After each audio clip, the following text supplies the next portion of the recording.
नमस्कार दोस्तों, मैं सुनील कुमार आपका फिर से स्वागत करता हूं आपके अपने चैनल क्या ऐसा होता है में। दोस्तों, पितृदोष और कालसर्प दोष के बारे में मैंने आपको ना एक एक जानकारी में देता जा रहा हूं, जिससे जिन लोगों पर इस तरह के किसी तरह के कोई दोष हैं तो कम से कम उनकी पूजा विधिवत तरीके से वैदिक पंडित जी के द्वारा और कहां पे आपको पूजा करानी है उसके बारे में आपको पूरी जानकारी होनी चाहिए। आज दोस्तों मैं अपने वीडियो के माध्यम से आपको एक विशेष जानकारी शेयर कर रहा हूं। वो जानकारी भी आपको पूजा जैसे कराते हैं ना, पूजा कराते हैं, उतनी जितनी इंपॉर्टेंट वो पूजा होती है उतनी इंपॉर्टेंट, उतनी महत्वपूर्ण ये जानकारी भी होती है, जिसे मैं आपके साथ आज वीडियो के साथ शेयर कर रहा हूं। दोस्तों, जैसे कि आप खुद बताइए, आप में से जो मेरा चैनल देख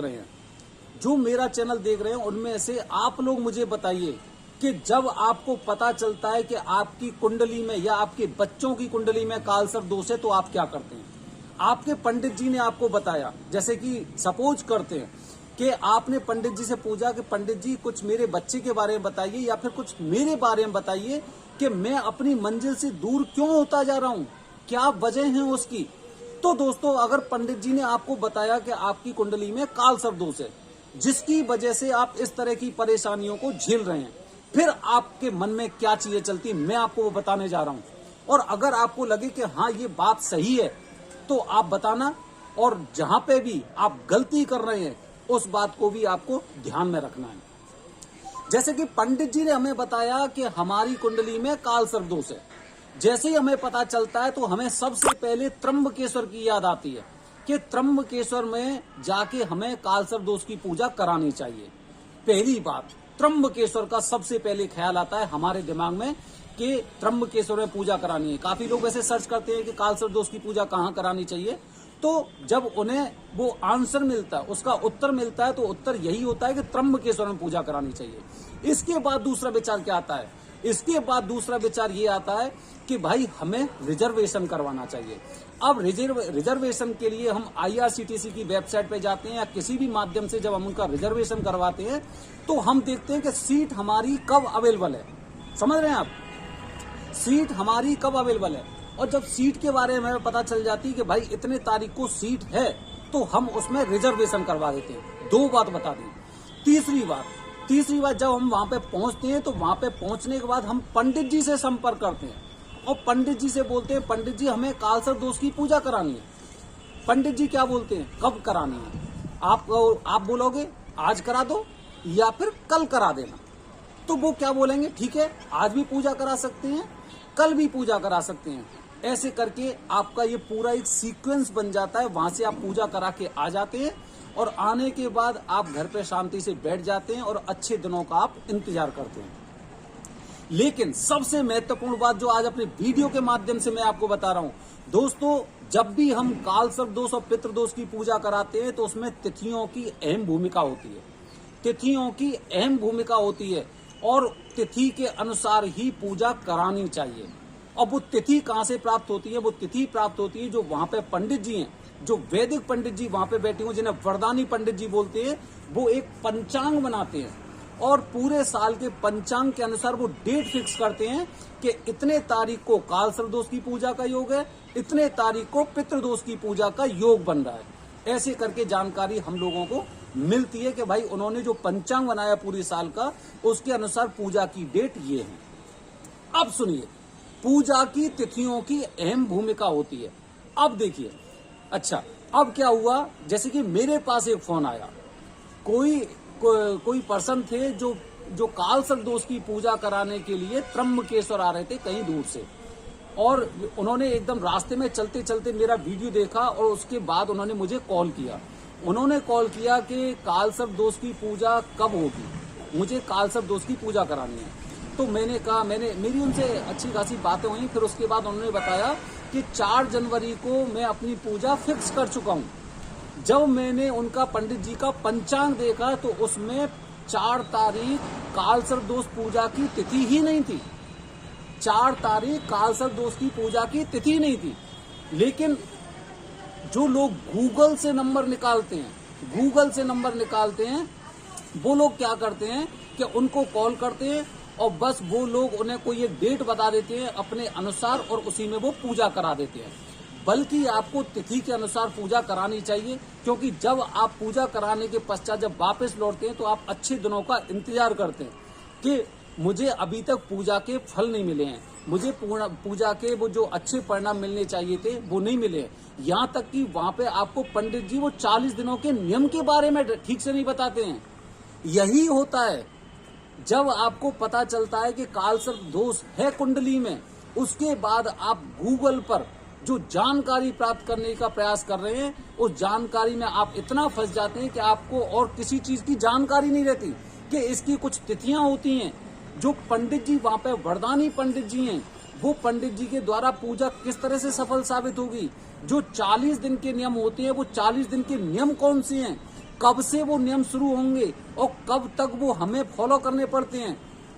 उसके बाद जब हम पूजा कराने के पश्चात यहाँ से लौटते हैं, तो लौटने के पश्चात हमें किन किन बातों का ध्यान रखना चाहिए। काफी लोग होते हैं पूजा कराने के पश्चात वहां पे स्नान करते हैं और स्नान करने के पश्चात वो घर आ जाते हैं।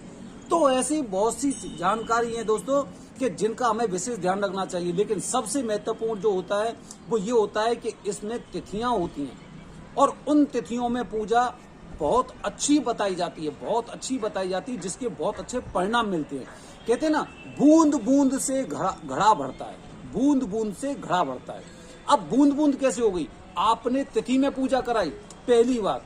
दूसरी बात, आपने अच्छे पंडित जी से पूजा कराई, आपने नियमों का पालन किया और आपको जो जरूरी सावधानियां थी वो जरूरी सावधानियों का आपने एकदम ठीक तरह से पालन किया। उसके पश्चात वो घड़ा भरता है और आपको अच्छे परिणाम मिलते हैं।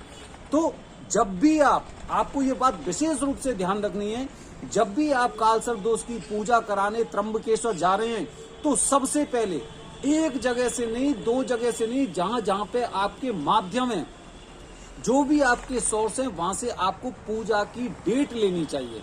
पूजा की डेट आपको लेनी चाहिए कि पूजा की तिथि कौन सी है। जब पूजा की तिथि आपको मिल जाती है, उसके बाद आपको रिजर्वेशन करवाना है और उससे एक दिन पहले आपको त्र्यंबकेश्वर पहुंचना है। ये आपको बात विशेष रूप से ध्यान रखनी है।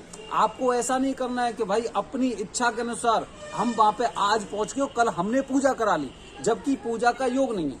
हालांकि जो त्र्यंबकेश्वर, महाकालेश्वर ऐसी जगह हैं जहां पर पूजा अगर आप कराते हैं तो वो पूजा कभी भी निरर्थक नहीं होती है। उस पूजा के फल हमेशा मिलते हैं, हमेशा आपको ऐसी जगह पूजा के फल मिलते हैं। लेकिन जैसे अगर बात करते हैं कि भाई मुझे इतना समय हो गया लेकिन अभी तक परिणाम नहीं मिले, देखो आपने हर जगह देखा होगा, अगर किसी की शादी होती है या फिर कोई अपना बिजनेस की शुरुआत करता है या फिर जैसे आपके घर में किसी बच्चे का जन्म हुआ है, तो मुहूर्त के अनुसार ही वो लोग वहां पे नामकरण करते हैं।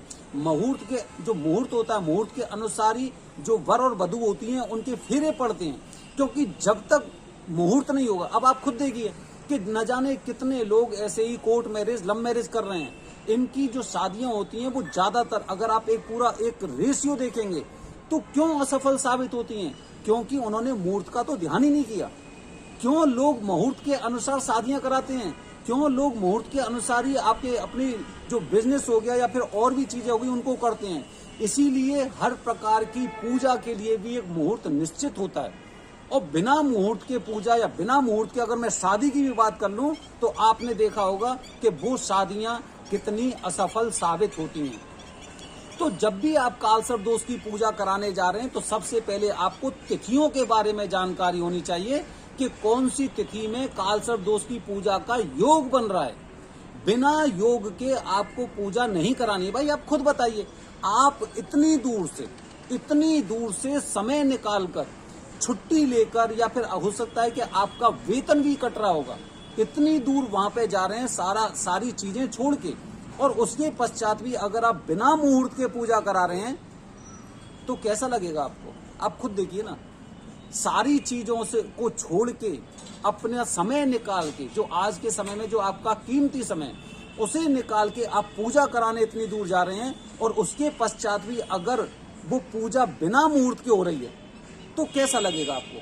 तो दोस्तों, मेरा ये वीडियो इसीलिए था क्योंकि बहुत से लोगों को मैंने वहां पे देखा है। मैंने अपनी लाइफ में न जाने कितने लोग ऐसे देखे हैं जिन्हें जैसे ही पता चलता है कि भाई कालसर्प दोष है कुंडली में, उसके पश्चात वो रिजर्वेशन बुक कराते हैं, वहां पे पहुंच जाते हैं और वहां पे जो पंडित जी हैं या पंडित जी के सेवक आपके पीछे लगे रहेंगे और आपकी पूजा करा देंगे। हो सकता है अगले दिन मुहूर्त हो और हो सकता है अगले दिन मुहूर्त नहीं हो। तो दोस्तों, ये मैंने आपको जानकारी दी है, आपको ध्यान रखनी है बातें। आप इतनी दूर से पूजा कराने जाते हैं, अपनी मन से अपनी श्रद्धा के साथ आप उन्हें दक्षिणा दे रहे हैं, सारे कार्य आप कर रहे हैं, उसके पश्चात भी जब ऐसी चीजें आपके साथ होती हैं तो बड़ा खराब होता है। दोस्तों, मेरी आने वाली वीडियो में आपको कुछ और जानकारी दूंगा और हो सकता है दोस्तों कि आज मैं मेहंदीपुर बालाजी महाराज के दर्शन करने जाऊं या फिर मैं कल जाऊं। तो मैं अपनी वीडियो के माध्यम से आपको बताऊंगा कि जब भी आप मेहंदीपुर बालाजी महाराज के दर्शन करने जा रहे हैं तो आपको दर्शन किस तरह से प्राप्त होंगे, किस तरह से आप दर्शन कर सकते हैं। मेहंदीपुर बालाजी राजस्थान में दौसा डिस्ट्रिक्ट में हैं और जिनकी बड़ी अच्छी मतलब वो बताते ना बहुत ज्यादा फेमस है पूरे हिंदुस्तान में कि जो भी लोग मेहंदीपुर बालाजी के नाम से अगर अपनी मन्नतें अपनी मनोकामना सिद्धि के लिए कुछ भी मांगते हैं, मेहंदीपुर बालाजी महाराज ना कभी उन्हें निराश नहीं करते। धन्यवाद दोस्तों, जय हिंद, जय भारत, हर हर महादेव।